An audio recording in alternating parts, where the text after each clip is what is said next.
রাজধানীর তেজগাঁওয়ে প্রধান উপদেষ্টার কার্যালয়ে দুপুরে উপদেষ্টা পরিষদের বৈঠক অনুষ্ঠিত হয়। বৈঠকের বিষয়ে বিস্তারিত জানাতে ফরেন সার্ভিস একাডেমিতে সংবাদ সম্মেলন করেন প্রধান উপদেষ্টার প্রেস সচিব শফিকুল আলম। জানান, সরকার গত 18 মাসে 526টি সিদ্ধান্ত নিয়েছেন। এছাড়াও জারি করা হয়েছে 116টি অধ্যাদেশ। 526টি ডিসিশন নিয়েছে, সিদ্ধান্ত নিয়েছে।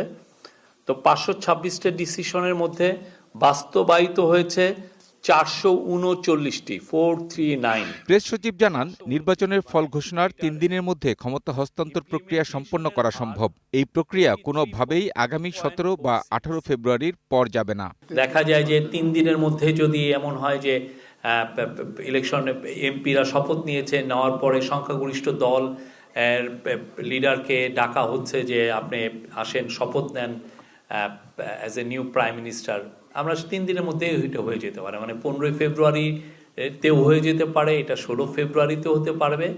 আমার মনে হয় না এটা মানে 17-18 ফেব্রুয়ারির পরে যাবে। শফিকুল আলম জানান, আসন্ন রমজান মাসে সরকারি অফিসের সময় পুনর্নির্ধারণ করা হয়েছে। অফিস চলবে সকাল 9টা থেকে বিকাল 3:30টা পর্যন্ত।